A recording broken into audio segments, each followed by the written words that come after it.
주십니다.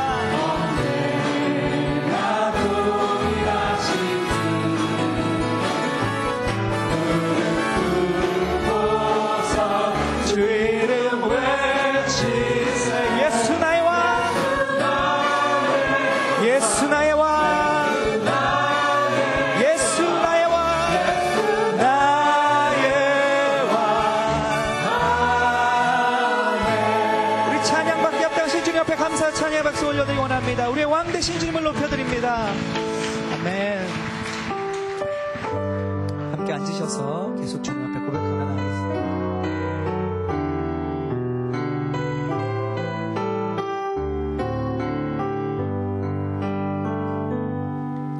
내가 주인 삼은 모든 건 내려놓고 내 주 대신 주 앞에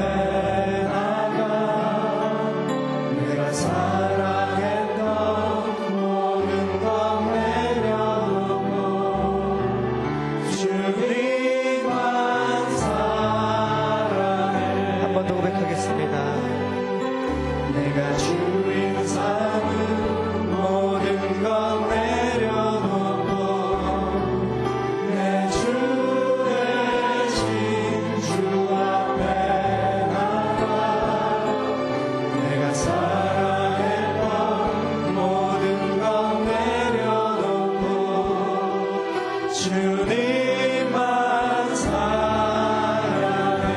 주 사랑 거친 풍랑에도 깊은 바다처럼 나를 잠잠케 해. 주 사랑 내 영혼의 반석 그 사랑 위에 서리. 내가 주인 삼은 모든 건 내려놓고 내 주 대신 주 앞에 나가 내가 사랑했던 모든 건 내려놓고 주님만 사랑해. 주님만 사랑해. 주 사랑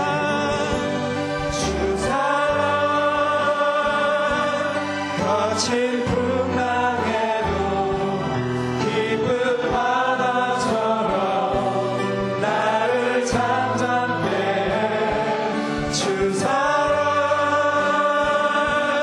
내 영혼의 반석 그 사랑 위에서 주 사랑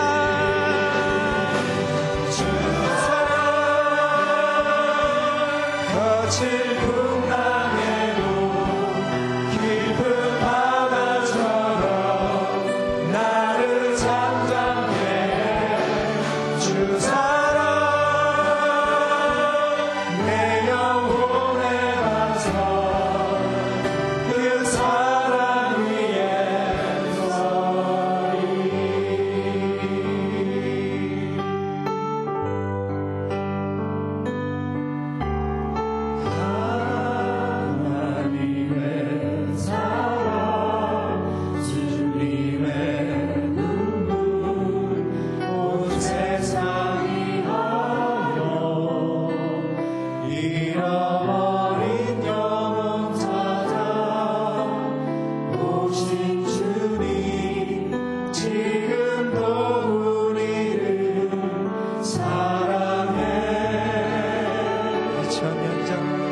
전하리라.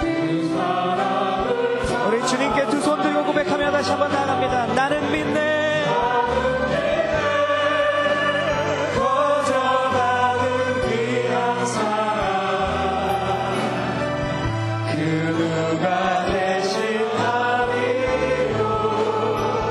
나의 생명 다할 때까지 그 사랑을 전하리라. 한 번 더 고백하며 나가기 원합니다. 나는 믿네.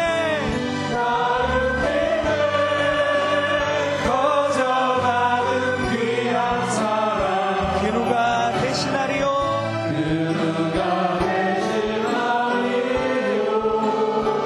나의 생명 다할 때까지 그 사랑을 전하리라.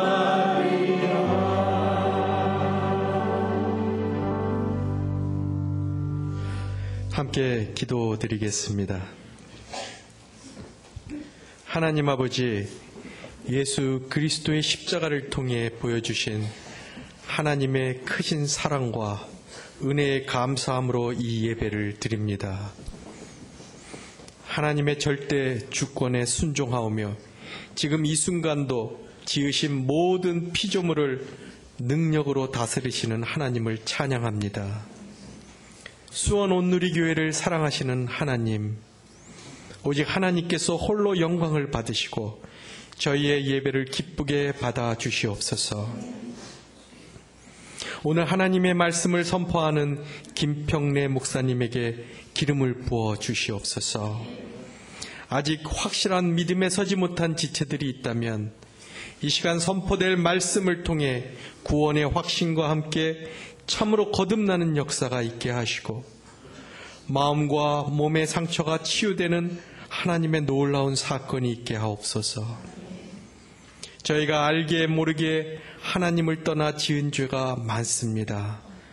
회개의 영을 보내셔서 모든 더러운 것들을 이 시간 깨끗이 토하게 하시고 예배에 참석한 모든 이들에게 성령의 단비를 내려주시기를 간절히 원합니다. 온누리 교회를 이처럼 부흥케 하신 하나님께서 이제 2013년 새해를 바라보며 새로운 소망과 비전을 주실 줄 믿습니다. 이제 시작되는 40일 특별 새벽 기도를 친히 주관하여 주시고 말씀을 전하실 이재훈 담임 목사님을 영육간에 강건토록 붙잡아 주옵소서. 만물을 새롭게 하시는 하나님께서 우리 온누리 교회를 더욱 새롭게 하셔서 성도들 각 사람이 온 힘을 다하여 하나님의 뜻을 이루고 새해에는 사도행전 29장의 충성된 주역으로 더욱 성장하기를 원합니다. 며칠 후에 실시될 대통령 선거를 위하여 기도합니다. 세상 주권자도 하나님께서 친히 다스리심을 믿습니다. 저희 각 성도가 하나님의 뜻을 잘 분별하여 투표에 임하게 하시고 새롭게 선출되는 대통령이 진정으로 하나님을 경외하며 국민을 섬길 수 있도록 인도하여 주시옵소서. 또한 대통령뿐 아니라 세상의 모든 정치인과 리더십들이 하나님을 경외하며 위로부터 지혜와 능력을 받아 잘 섬겨서 한국이 하나님의 은혜의 증거자로서 열방의 우뚝 선 나라가 되게 하여 주시옵소서. 하나님, 찬양대를 비롯하여 이 예배를 섬기는 많은 손길들이 있습니다. 이들의 노고를 위로하여 주시고 아름다운 열매가 맺게 하시며 저들의 가족과 생활을 풍성히 축복하여 주시옵소서. 이 예배의 시작부터 끝까지 친히 주관하여 주시기를 원하오며 이 모든 말씀을 길이요 진리요 생명이신 우리 주 예수 그리스도의 이름으로 기도드렸습니다. 아멘.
보좌에서 영광의 왕 사랑의 왕 능력과 권능으로 세상 통치만 보셨다.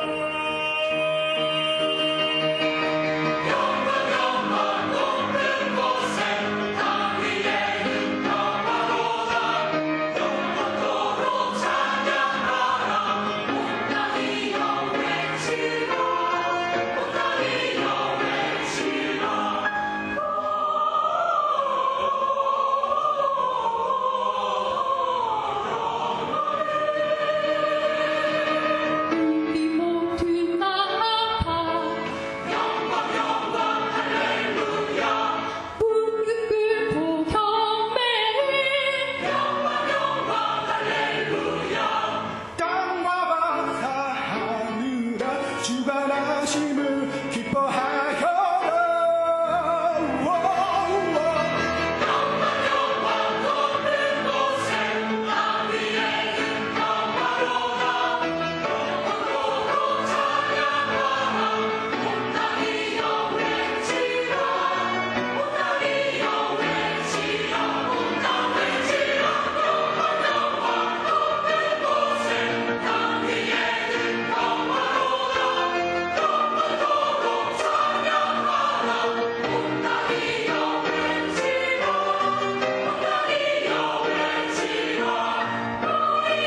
높은 곳에서 찬양 주의 선하심 높여 선포하세 모두가 높은 곳에서 찬양 주의 선하심 높여 선포하세 모두가 외쳐 하늘은 평화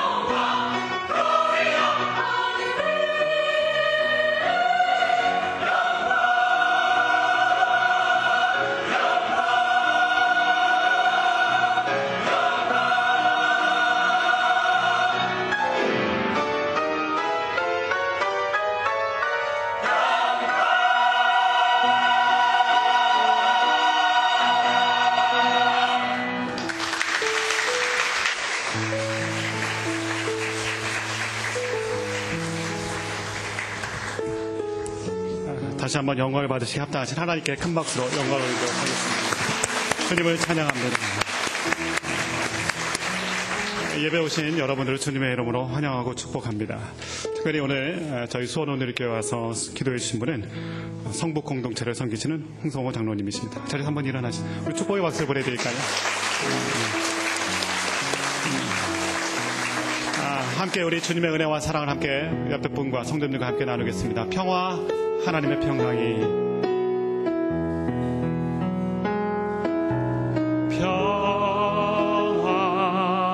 하나님의 평강이 당신의 삶에 넘쳐나기 평화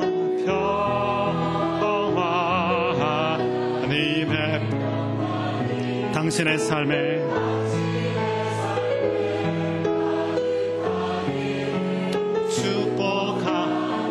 은혜 하나님의 은혜가 은혜 하나님의 당신의 삶에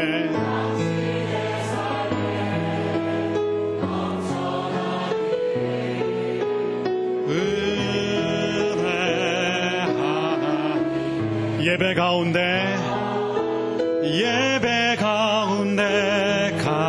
가득하기를 축복합니다.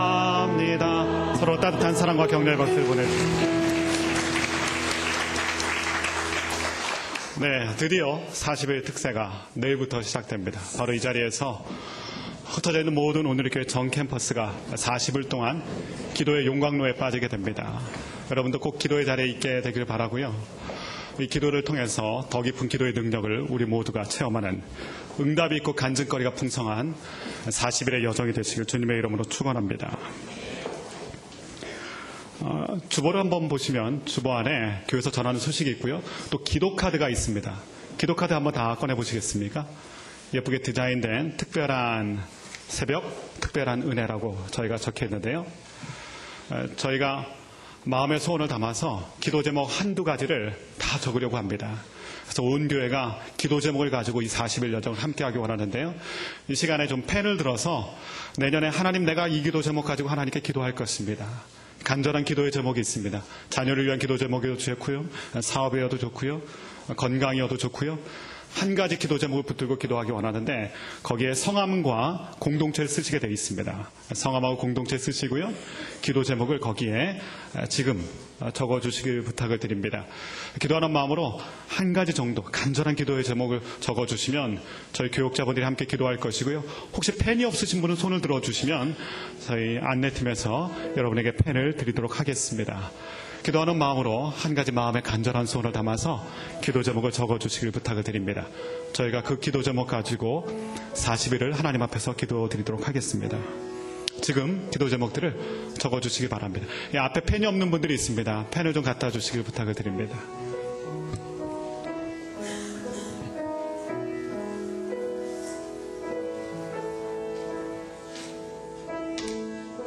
네, 중간에 펜이 없으신 분이 손 들고 계신데요. 펜을 좀 갖다 주시면 좋겠습니다.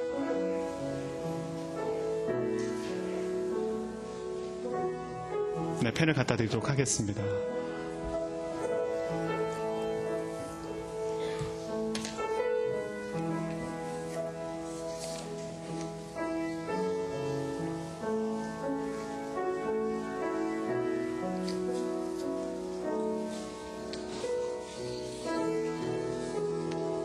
이거 하나만은 매달리고 싶다. 이거 하나만은 하나님께 내가 응답받고 싶다. 그 간절한 마음을 가지고요. 한 가지 기도 제목 꼭 적어서 적어주시면 저희가 함께 온 교회가 같이 기도하도록 하겠습니다.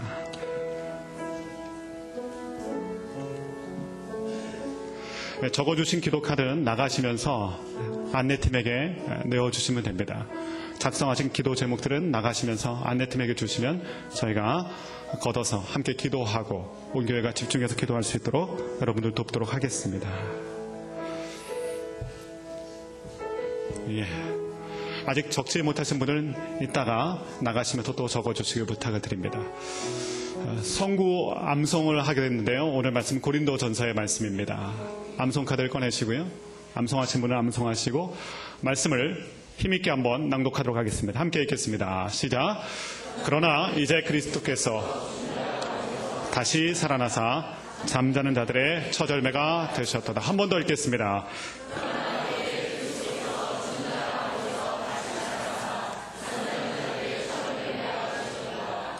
고린도전서 15장 2절 말씀. 아멘. 제가 기도하고 말씀 듣도록 하겠습니다. 하나님 감사합니다. 오늘도 주님을 사모하며 은혜를 사모하며 나왔습니다. 이 시간 하늘의 문을 열어주시고 이 자리가 말씀 충만한 자리, 성령 충만한 자리가 되게 하여 주옵소서. 주님을 사모합니다. 말씀의 능력을 기대합니다. 예수님의 이름으로 기도하였습니다. 아멘. 오늘 우리에게 주시는 말씀 미가서 5장 1절에서 4절입니다. 미가서 5장 1절에서 4절 한 절씩 교독하도록 하겠습니다. 오 딸 군대여 군사를 모아라. 우리가 포위를 당했으며 그들이 이스라엘을 다스리는 사람의 뺨을 막대기로 칠 것이다. 그러나 너 베들레헴 에브라다야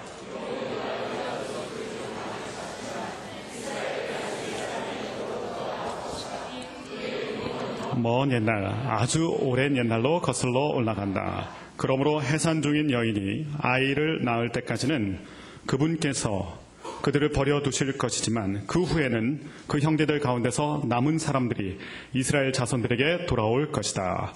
그가 여호와의 능력으로 자기 하나님 여호와의 이름의 고귀함으로 일어나서 자기 양떼를 먹일 것이다.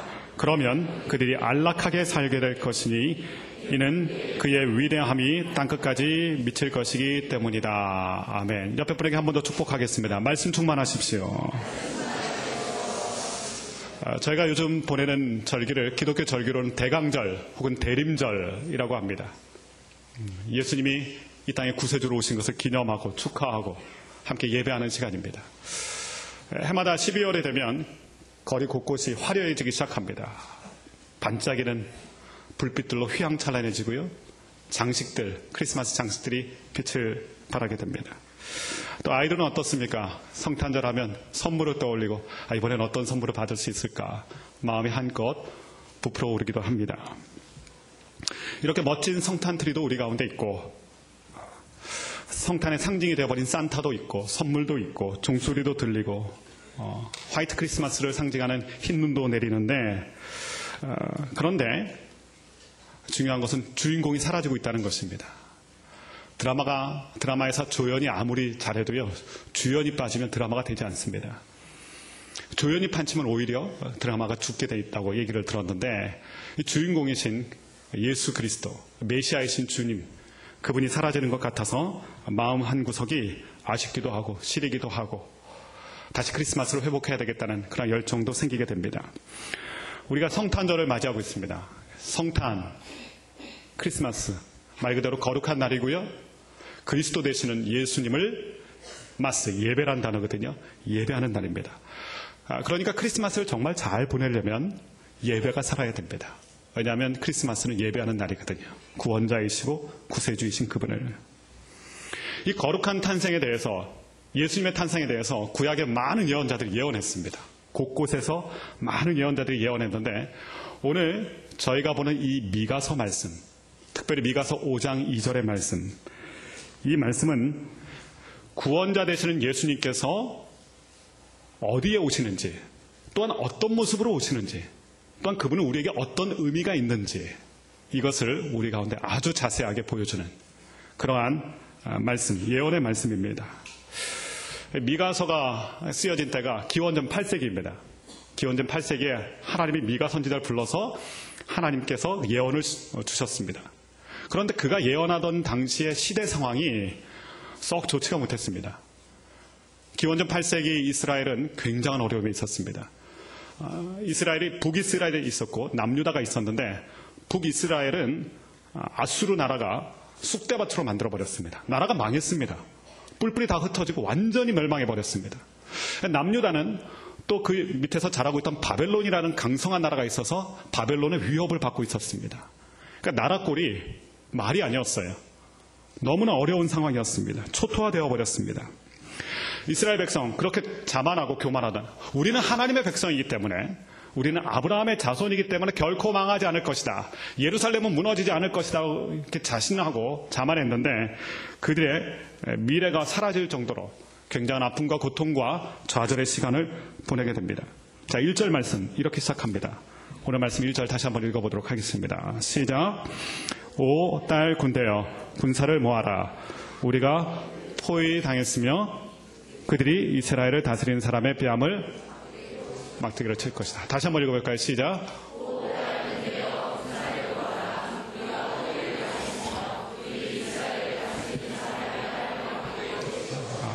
상황이 아주 긴급해 보이죠. 군사를 모으라. 아주 다급한 상황입니다. 적들에게 포위를 당했다. 사면 초가이고 목숨이 경각에 달렸다. 저희가 풍전등화라는 얘기를 많이 하는데 그런 것처럼 굉장히 어려운 상황입니다. 사태가 더 심각해 보이는 것은 그들의 지도자가 막대기로 뺨을 맞고 있습니다. 적에게. 왕국이 몰락하고 있는 것입니다. 예나 지금이나 지도자가 수치를 당할 정도, 뺨을 맞는다는 것은 수치를 당한다는 뜻 아닙니까? 이 정도 되면은, 이 정도의 수치면 그 나라의 운명은 뻔합니다. 기가 죽어서 완전히 바닥으로 추락하게 되고 맙니다.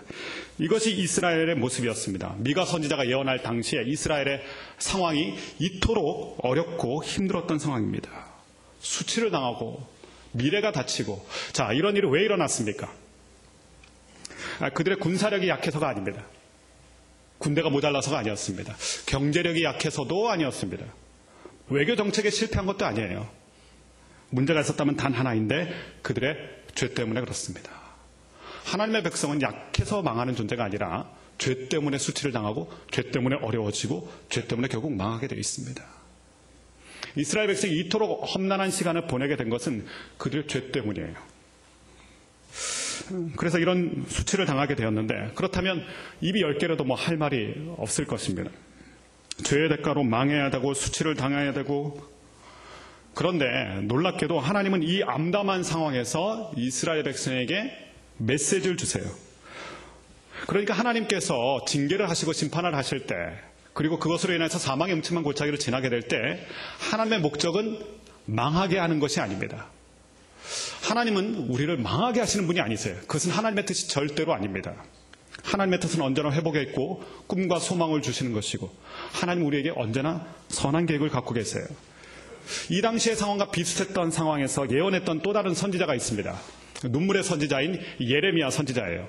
그에게 하나님께서 이런 말씀을 주셨습니다. 예레미야 29장 11절 말씀인데요. 자막을 통해서 같이 한번 읽어보겠습니다. 시작.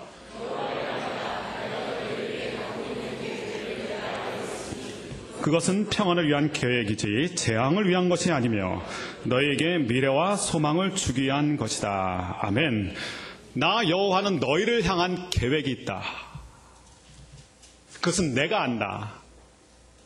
우린 잘 몰라요. 그래서 답답하기도 하고 갑갑하기도 하고 좌절도 돼요. 그런데 하나님은 분명히 얘기하세요. 미래가 닫힌 것 같고 암담하고 군사를 모아야 될 정도로 시급해졌고 포위당하고 수치를 당하고 있지만, 그러나 너희 미래가 그렇게 닫힌 것 같지만 아니다. 나는 너희에 대한 미래를 갖고 있다. 그리고 너희를 향한 놀라운 계획을 갖고 있다. 저와 여러분에게, 우리 가정에게도 하나님의 계획이 있는 줄로 믿습니다. 위기 때, 소망 때, 소망이 없을 때, 하나님이 나를 버리셨다. 이대로 끝장나나 보다. 정말 탈출구가 없구나. 안 되나 보다. 이렇게 낙심하기 쉬운데 그것은 내 생각일 뿐이에요. 하나님의 생각은 다르다는 거예요. 하나님은 계획을 갖고 계시다. 그 계획이 무엇이냐면 재앙이 아니라는 거예요. 미래의 평안과 소망을 주려는 것이다. 얼마나 놀라워요. 하나님은 우리에 대해서, 우리의 미래에 대해서 재앙을 주시는 분이 아니라, 미래의 문을 닫아두시는 분이 아니라 언제나 우리의 미래를 소망과 기대감과 아름다움으로 채워주시는 분이다. 레나 마리아라는 자매가 있습니다.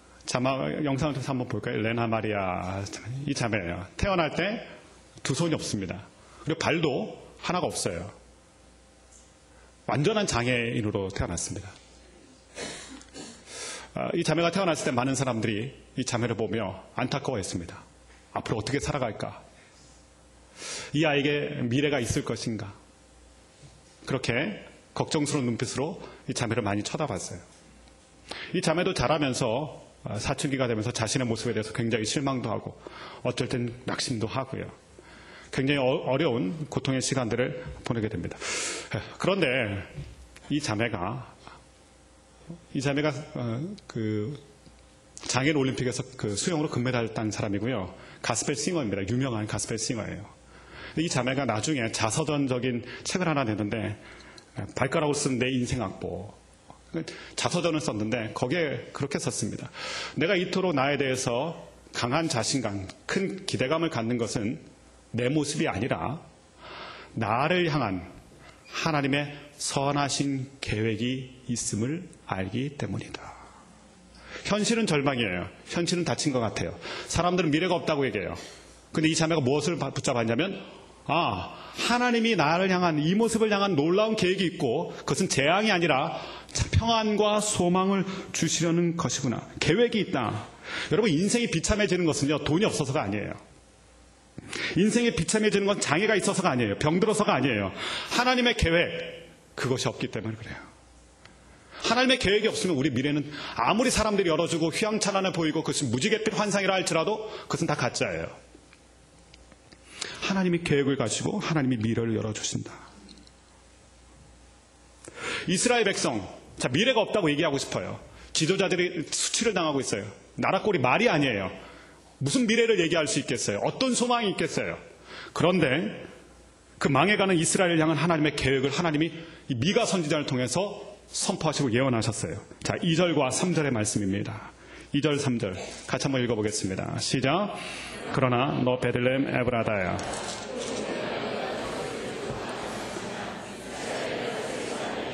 너로부터 나올 것이다. 그의 근본은 먼 옛날, 아주 오랜 옛날로 거슬러 올라간다. 그러므로 해산 중인 여인이 아이를 낳을 때까지는 그분께서 그들을 버려두실 것이지만 그 후에는 그 형제들 가운데서 남은 사람들이 이스라엘 자손들에게 돌아올 것이다. 2절 말씀을 띄워주시기 바랍니다. 2절 말씀에 중요한 단어가 하나 나와요. 그러나 난다. 그러나. 1절 상황에서 보면 2절에 그러나가 될 수가 없어요. 1절 말씀에서 보면 미래가 닫혔잖아요. 이제 곧 망할 것 같잖아요.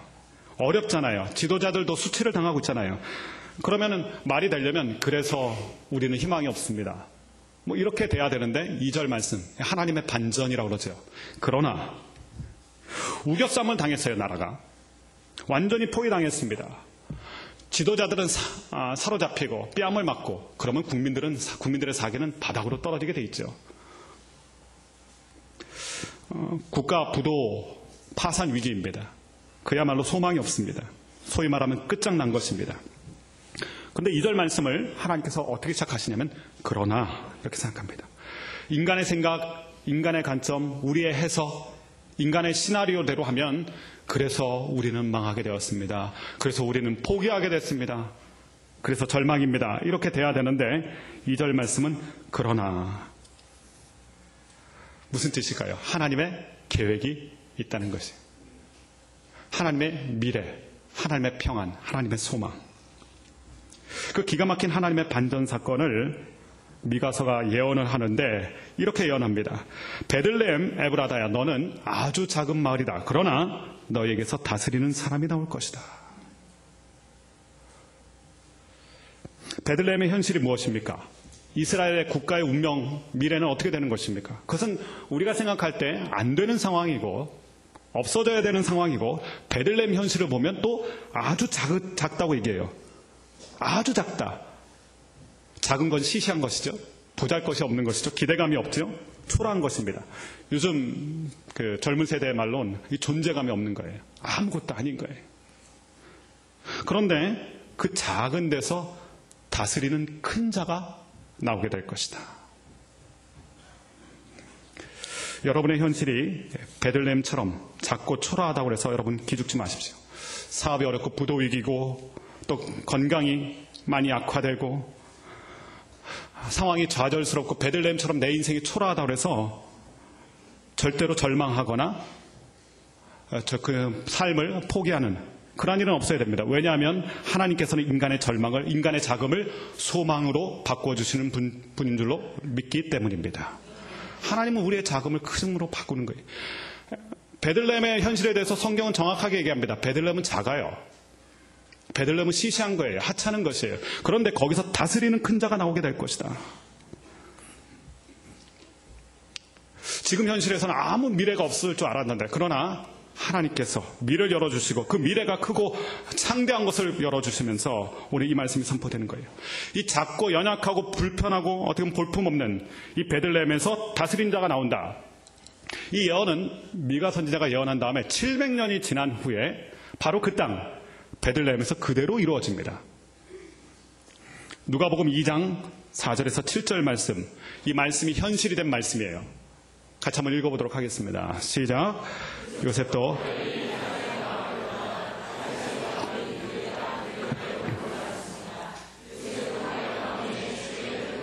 때문입니다.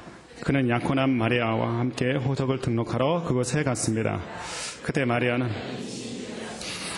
그들이 그곳에 머무는 동안 해산할 때가 마리아는 첫 아들을 낳고는 여관에는 그들이 들어갈 빈방이 없었기 때문입니다. 저희가 이 스토리를 잘 압니다. 요셉과 마리아 스토리죠. 요셉과 마리아가 결혼하게 되었고 마리아는 성령으로 잉태되어 있었고요. 그래서 이 아이가 출생하되 이 막달이 되었습니다. 산딸이 된 겁니다.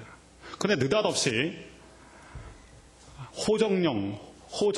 호적을 정리하는 황제 명령이 내립니다. 사실 이 호정령이 내린 것은 군사를 징집하고 또한 세금을 거두기 위해서 로마가 전국적으로 다스리던 모든 것에 내렸던 것입니다. 요셉과 마리아는 이 나사렛에 살고 있었어요. 나사렛은 저 북쪽입니다. 그리고 베들레헴은 쭉 내려와서 예루살렘을 거쳐서 더 내려가야 돼요. 근데 이 길이 만만치가 않아요. 평지를 걷다가 예루살렘을 올라오는 길이 한참 올라와야 됩니다. 그리고 다시 베들레헴까지 가는 굉장히 먼 기나긴 여정이고 험한 길입니다. 근데 마리아는 벌써 아기를 낳을 때가 됐어요. 산기를 느끼고 있었어요. 막달이에요. 근데 어쩔 수 없이 로마의 명령에 의해서 그 베들레헴까지 오게 된 것입니다. 근데 이 말씀이 절묘하게도 700년 전에 미가서의 예언을 성취하는 거였어요. 아무도 이런 시나리오를 기대하지 않았죠. 누구의 뜻도 아니었어요. 근데 역사를 움직이시는 하나님의 손이 그렇게 움직여가고 계시고 말씀을 이루어 가신 것입니다. 오늘 내일하는 남산같이 불러온 배를 안고 이 마리아가 베들레헴까지 오게 되었는데 가는 날이 장날이라고 만원살에 꽉꽉 사람들이 들어찬 거예요. 그래서 빈방이 없습니다. 아기를 낳을 만한 빈방이 하나 없는 거예요. 그래서 어쩔 수 없이 수소문해서 겨우 얻은 것이 말구유입니다. 베들레헴, 그 작은 마을에서 또 가장 볼품없는 곳에 말구유. 말구유 하면 저희 생각에는 나무를 깎아서 만든 것이고 여물통 생각하죠. 그리고 거기다 이제 집을 넣어서 뭐 포근하게 그렇게 이제 많이 장식들이 되어 있는데 사실 성지순례 가보면 베들레헴 말구유로 볼 수 있는데 나무로 만들어진 게 아니라요. 그 당시에 말구유는 돌로 만들어져 있습니다. 딱딱한 돌이에요. 그러니까 예수님이 오신 자리는 베들레헴, 그러니까 유다의 지역에서 가장 볼품없는 동네. 그리고 거기서도 변변치 못한 가장 낮은 모습으로 말구유에 그 딱딱하고 차가운 거기에 예수님이 다스리는 그분이 거기에 오신 거예요. 로마가 굉장히 많은 지역을 다스렸거든요. 그 다스리던 지역에서 가장 작은 지역이 유대 땅입니다. 팔레스틴. 그 팔레스틴에서 가장 조그만 동네가 또 베들레헴입니다. 그 베들레헴에서 가장 볼품없는 자리가 바로 말구유입니다. 예수님께서 가장 낮은 곳, 아무도 주목하지 않는 곳에 그 메시아께서 가장 작은 곳에 가장 큰 분이 오셨다는 것입니다. 가장 작은 곳에 가장 작은 분. 자, 그 자리가 작은 곳입니까? 여러분, 인생의 크기는 잔고에 있지 않아요. 은행 잔고에 있지 않아요. 인생의 크기는 내가 사는 아파트 평수에 있지 않아요. 내 스펙이나 내 커리어에 있지 않아요. 그것이 인생의 크기 아닙니다. 인생의 크기는 내 안에 무엇이 있느냐가 중요해요. 내 모습이 크고 화려하고 그럴듯해 보여도 내 안에 드는 것이 그분이 아니라면 큰 자 같으나 작은 자이고요. 작은 자 같으나 그러나 내 안에 가장 큰 분 예수 그리스도께서 계신다면 베들레헴 같고 내 모습이 말구유 같지만 마구간 같지만 그분이 내 인생 가운데 함께 하신다면 내 모습은 작으나 큰 자가 되는 줄로 믿습니다. 예수 없는 사람은요 허풍 인생, 거품 인생이에요. 큰 것 같지만 큰 자가 아닌 거예요. 그러나 작고 연약한 베들레헴 같은 인생의 모습이라 할지라도 그 안에 온 우주를 다스리시는 바로 그분이 계신다면 귀하고 복된 인생인 줄로 믿습니다. 이 땅에 오신 메시아의 모습, 그렇게 작은 모습으로 오셨어요. 그러나 그분은 큰 자라고 얘기합니다. 또한 그분에 대해서 이런 말씀이 기록되어 있어요. 2절 말씀 보시면 그의 근본은 먼 옛날, 아주 오랜 옛날로 거슬러 올라간다. 이게 무슨 말씀일까요? 지금은 가장 작은 모습으로 오셨어요. 가장 연약한 모습으로 오셨어요. 그러나 그분의 실체는 먼 옛날, 아주 오랜 옛날로 거슬러 올라간다. 우리말 성경이 이렇게 기록되어 있지만 개역 개정이나 옛날 성경을 보면 그분의 근본이 상고에 태초에 있다. 무슨 말이냐면 그분이 하나님이라는 거예요. 작은 모습, 연약한 모습으로 오셨지만 그분은 작은 자가 아니라 그분이 바로 하나님 그분이시다. 요한복음 1장 1절과 2절의 말씀을 읽어보겠습니다. 이렇게 기록되어 있습니다. 성경에. 같이 읽어보겠습니다. 시작. 태초에 말씀이 계셨습니다.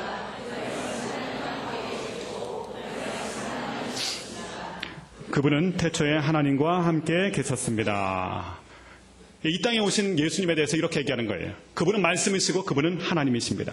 오늘 미가서가 예언한 것처럼 정말 연약한 모습으로 오셨지만 작은 모습으로 오셨지만 그분의 실체는 그분은 하나님이시다. 하나님이 이 땅 가운데 오신 것이다. 그것이 성탄이에요. 거룩한 탄생이에요. 하나님이 이 땅에 오신 것. 그 높고 높은 분이 이 작은 곳으로 오신 것. 연약한 모습으로 오신 것. 그래서요, 성탄의 의미를 우리가 정말 잘 누리고 그 은혜를 받으려면요, 우리의 마음이 화려한 곳에 있어서는 안 됩니다.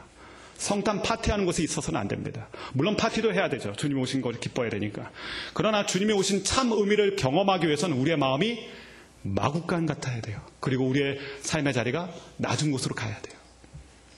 어제 그 긍휼사역들과 대학 청년부가 평택에 긍휼사역을 하고 왔어요. 어려운 분들을 돕고 왔어요. 성탄의 의미를 정말로 우리가 진하게 맛보려면요, 그러한 자리로 찾아가야 됩니다. 낮은 자리에 임하신 주님, 그 모습을 가지고, 그 은혜를 가지고 우리가 그들에게 찾아가서 그들을 위로하고 성탄의 기쁨을 함께 누리고. 예수님이 오신 것은 이 베들레헴 땅으로 오셨고, 주목받지 못하던 그 연약한 자리에 오셨고, 그러나 그분의 실체는 다스리는 자고 그분의 근본은 하나님이시다. 이 메시아를 만나면 축복이 시작됩니다. 인생의 새로운 문이 열리기 시작합니다. 그것을 4절 말씀이 증거하고 있습니다. 4절 함께 한번 읽어보도록 하겠습니다. 같이 읽겠습니다. 그가 여호와의 능력으로 자기 하나님 여호와의 이름의 고귀함으로 일어나서 자기 양떼를 먹일 것이다. 그러면 그들이 안락하게 살 땅끝까지 미칠 것이기 때문이다. 아멘. 그가 일어나서 자기 양떼를 먹일 것이다. 우리가 메시아라는 단어 많이 씁니다. 근데 메시아라는 단어가 굉장히 어려운 단어예요. 잘 이해가 안 돼요. 해석해서 구원자, 구세주라고 우리가 뜻은 알고 있는데, 메시아가 도대체 뭔가. 근데 이 미가 선지자는 이 메시아의 모습을 우리에게 아주 우리가 잘 이해할 수 있도록 귀한 단어를 써서 설명하는데, 목자라는 단어입니다. 메시아를 가장 잘 설명할 수 있는 단어는 목자입니다. 그러니까 메시아를 만나는 사건은 양떼인 우리가 선한 목자이신 예수님을 만나는 사건이에요. 예수님도 그렇게 말씀하셨죠. 나는 선한 목자다. 메시아를 가장 잘 설명해 줄 수 있는 단어, 그것은 목자입니다. 성경 곳곳에서 우리를 양떼로 표현합니다. 양에게 가장 필요한 게 뭘까요? 풀도 좀 먹어야 되겠죠. 물도 좀 마셔야 됩니다. 보호를 받아야 되니까 거처도 있어야 되겠죠. 양의 우리도 좀 필요하겠죠. 그러나 양에게 절대적으로 필요한 존재가 있는데 목자입니다. 목자. 양은 목자가 없으면 유리 방황하게 돼 있어요. 성경 말씀처럼 우린 양과 같아서 방황하였다. 목자 없는 양의 인생은 방황이에요. 두려울 수밖에 없어요. 양이요, 잘 관찰해보면 굉장히 재밌습니다. 굉장히 온순해 보이고 평안해 보이지만 속으로는 두려워 떨고 있어요. 양만큼 두려움 많은 존재가 없다고 합니다. 너무 굼뜨잖아요, 행동이. 그래서 맹수의 밥이 되기 쉬워요. 한 번은 저희 자녀들과 함께 대관령의 양떼 목장을 방문한 적이 있었는데, 멀리서 볼 때는 아주 그럴듯하더라고요. 푸른 초장에 양떼가 뛰어노는 모습이 아주 목가적이고 좋아 보였어요. 직접 가서 저희가 양떼를 만져보려고 하니까 양떼가 기겁을 하고 소스라치게 놀라서 도망가요. 굉장히 겁이 많다는 것을 그때 알게 됐어요. 양은 이렇게 연약한 존재예요. 그러나 목자의 특징은 강하다는 것입니다. 양은 약해요. 그러나 목자는 강해요. 그래서 목자가 보호해주면 양은 그 어려움도 이겨낼 수 있는 것입니다. 그래서요, 똑똑한 양은요, 언제나 목자 곁에 붙어 있습니다.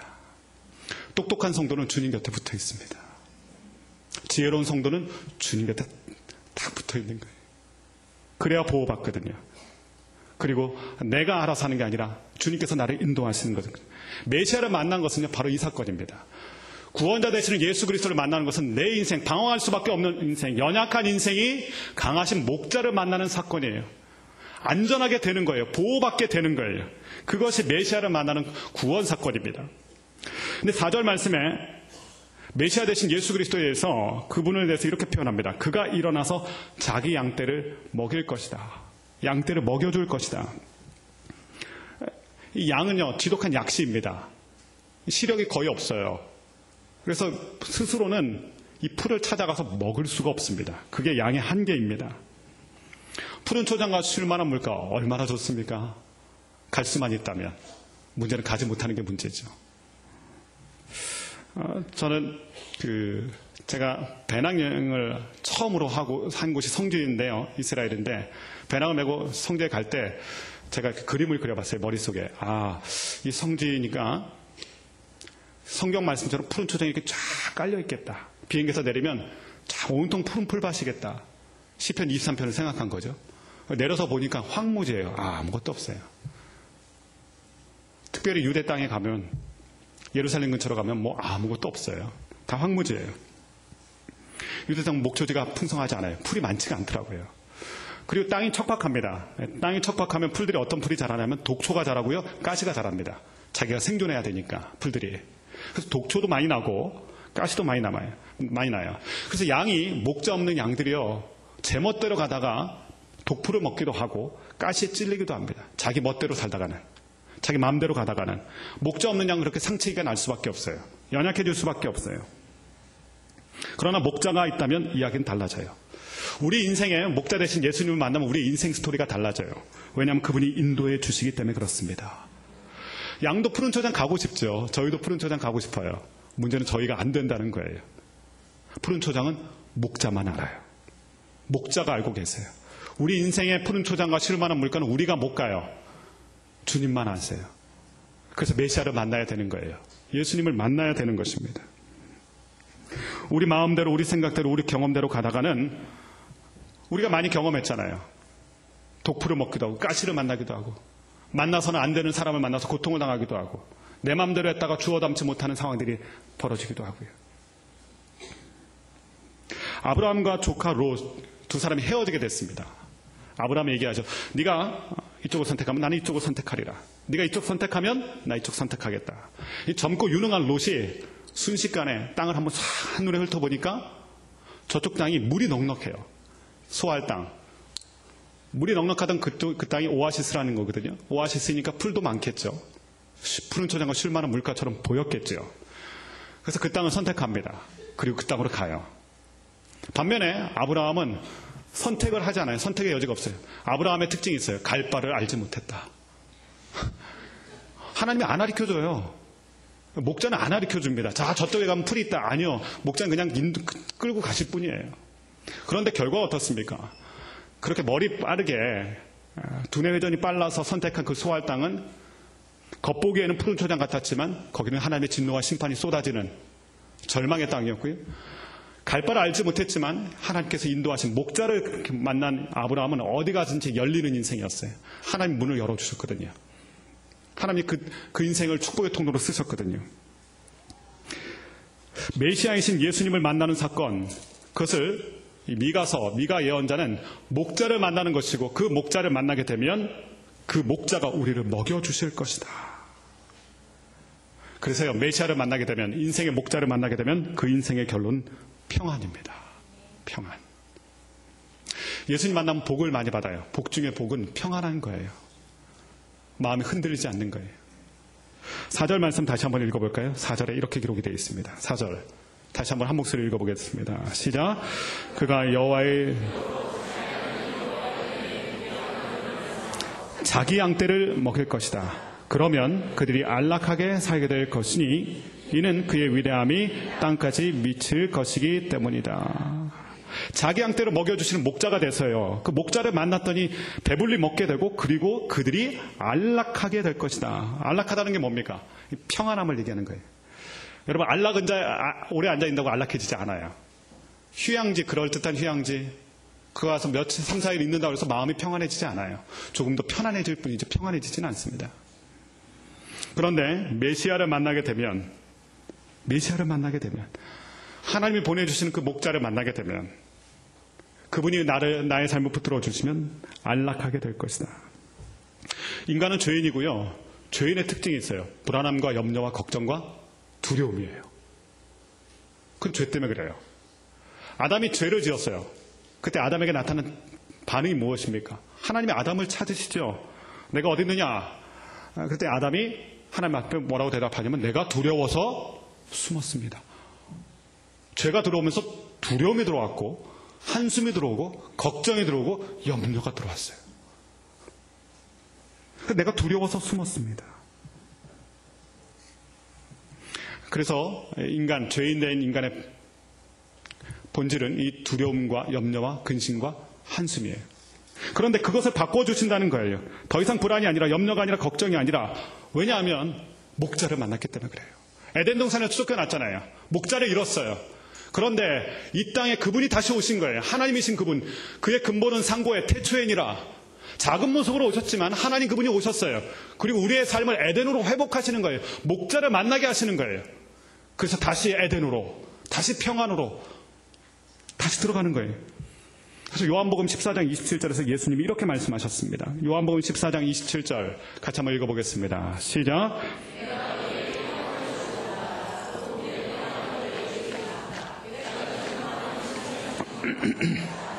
너희는 마음에 근심하지 말고 두려워.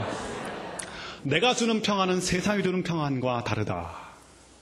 세상이 주는 평안은 가짜 평안이다. 우리가 평화를 위해서 얼마나 많이 노력합니까? 평화 유지군을 만들고요, 유엔을 만들고, 기구를 만들고.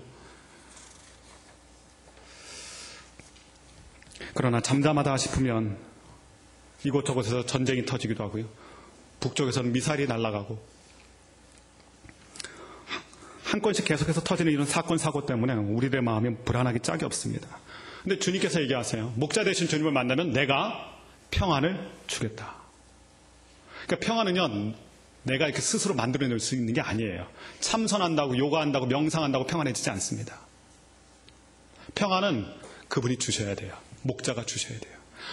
목자가 지켜줘야 양은 안전하지, 양이 숨는다고 어디 가서 숨어있다고 해서 평안해지지 않아요. 맹수의 눈에 들키게 돼 있고 독수리 눈에 보이게 돼 있어요. 그러나 아무리 무방비로 노출되어 있다 할지라도 내 곁에 선한 목자이신 메시아 되신 그분이 서 계시다면 그 어디나 천국이고요, 그 어디나 평안인 줄로 믿습니다. 메시아를 만나면 어떤 일이 일어난다고요? 평안하게 된다, 안락하게 된다. 자, 1절 말씀에서 시작해서 미가서는 그렇게 열었습니다. 우리의 상황이 지금 다 죽게 되었다. 우리의 상황은 불안이다. 우리는 무너지고 있다. 어렵다. 근데 하나님의 반전, 하나님의 계획, 하나님의 미래는 무엇입니까? 다스리는 자를 너희에게 주어서 너희가 선한 목자를 만나게 되고, 너희는 꼴을 얻게 될 것이고, 너희는 평안하게 될 것이다. 마태복음 11장 28절에 수고하고 무거운 짐진 자들아, 두려움이 많은 사람들아, 다 내게로 오라. 내가 너희를 쉬게 하리라. 안락하게 하리라. 평안하게 하리라. 성탄은 어떤 날입니까? 그분이 오신 날이에요. 그분이 작고 작은 모습으로 이 땅 가운데 오신 날이에요. 작아 보이지만 큰 분이에요. 그분을 만나는 순간 우리에게 드리워진 인생의 두려움과 염려와 걱정, 한숨은 떠나가고 우리 가운데 하늘 평안. 그래서 누가복음 말씀 보면요, 예수님이 탄생하셨을 때 천사들이 그 들판에 나타나지 않습니까? 천사들이 찬양을 해요. 천상의 하모니로 찬양을 하는데 그 찬양의 내용이 무엇이냐면, 하늘에는 영광이고 땅에는 기뻐하심을 입은 사람들 중에 아멘, 평화로다. 샬롬, 하나님의 평화. 성탄은 이 평안을 맛보는 날이에요.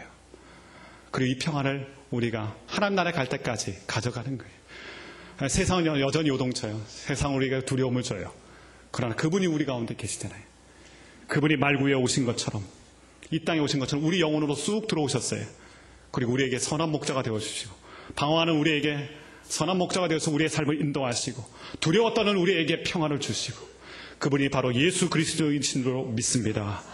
우리의 메시아, 우리의 구원자, 그 예수님 붙잡고 승리하고 평안을 누리는 저와 여러분이 되시길 주님의 이름으로 축원합니다. 기도하겠습니다.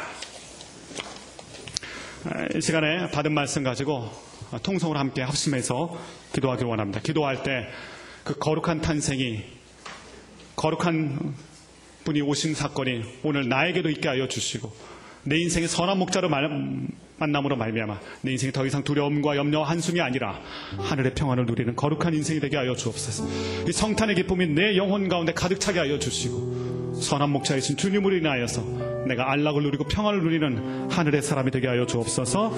우리 한번 통성으로 주여 한번 외치고 기도하며 나가도록 하겠습니다. 함께 기도하겠습니다. 주여, 하나님 아버지 감사합니다. 하나님 말씀을 통하여서 성탄의 아름다운 복을 우리 가운데 선포하여 주시니 감사합니다. 하나님 아버지, 작고 연약한 모습이었지만 그 땅이 예수 그리스도로 말미암아 빛이 있고 소망이 있고 미래가 있었던 것처럼, 아버지 하나님, 우리의 모습에도 하나님께서 찾아와 주셔서 작고 연약한 질그릇 같은 연약한 인생이지만 하나님 보석과도 같은 보배로운 주님이 오셨사오니, 하나님 아버지, 주님 붙잡고 승리하여서, 목자 되신 주님 붙잡고 승리하여서 하나님께 영광을 올려드리는 거룩한 믿음의 사람들 되게 하여 주시옵소서. 하나님, 우리 마음 가운데 두려움이 있습니다. 우리 가운데 염려와 한숨이 있습니다. 나사렛 예수 그리스도 이름으로 떠나가게 하여 주시고, 하나님 아버지, 예수를 붙잡는 자마다, 선한 목자를 붙잡는 자마다 거룩한 평안을 누리는 복된 사건이 우리 가운데 있게 하여 주시옵소서. 그렇게 하실 주님의 이름을 높여드리고 찬양합니다. 하나님 아버지, 거룩한 성탄을 사모하며 기다리는 우리의 마음, 우리의 마음이 마국간이 되기를 원합니다. 겸손한 마국간, 예수님이 오시는 마국간. 그래서 하나님, 선한 목자 되신 주님을 만남으로 말미암아 우리의 삶이 주님께서 인도하시는 거룩한 삶이 되게 하여 주시고, 주님께서 주시는 평안을 누림으로 말미암아 하늘 평안을 가지고 살아가는 복된 인생들 되게 하여 주옵소서. 예수님의 이름으로 감사드리며 기도하였습니다. 아멘. 다 함께 일어나서 주님 앞에 봉헌 찬양하며 나가겠습니다.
사랑의 주님 감사합니다. 거룩한 예배 가운데 우리를 불러주시고 하나님의 크신 은혜와 말씀으로 우리를 위로하시고 소망을 주시고 충만하게 은혜로 덮어주심에 감사합니다. 이 시간 주님 앞에 나올 때 주일헌금과 11조와 감사의 예물들 주님 앞에 올려드립니다. 뿐만 아니라 우리의 인생 전부를 주님의 손에 올려드리매 이 예물이 쓰이는 곳마다 예수 그리스도의 이 땅에 오신 그 구원의 소식이 전해지게 하여 주시고 어둠 가운데 있는 영혼들이 주의 빛 가운데 나아가는 구원의 역사로 쓰여지게 하여 주시옵소서. 드리는 우리 귀한 성도님들 손길 하나하나 기억하여 주시고 그 가정들마다 그 사업들마다 그 미래들마다 주님의 놀라운 축복으로 함께하여 주셔서 그 받은 바 축복으로 우리가 밟는 땅마다 만나는 사람들마다 그리스도의 소망을 전하고 받은 축복을 나누어줄 수 있는 하나님의 사람 믿음의 자녀들 될 수 있도록 축복하여 주시옵소서.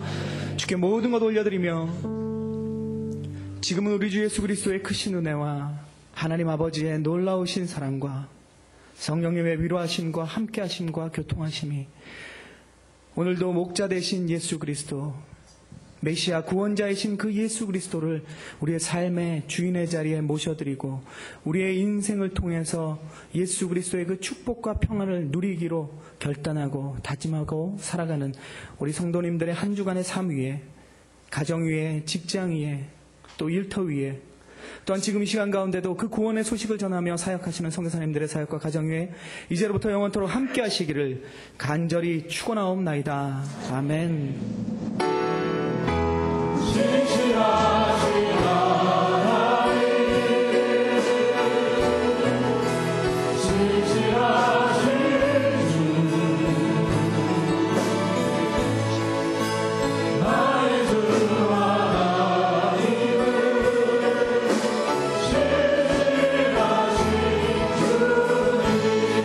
살아계신 주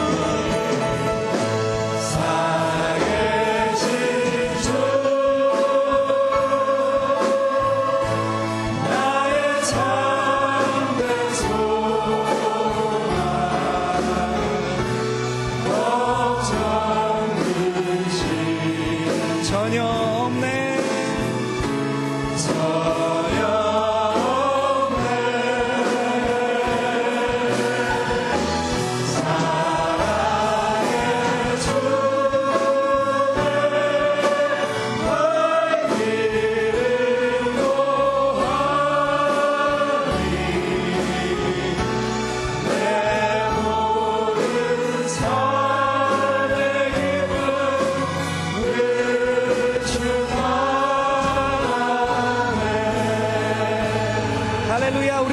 살아신 주님 앞에 감사 찬양의 박수 올려드리기 원합니다. 모든 예배를 마쳤습니다. 한 주간도 승리하십시오. 나가실 때 기도카드 꼭 제출해 주시면 저희가 함께 또 기도하겠습니다.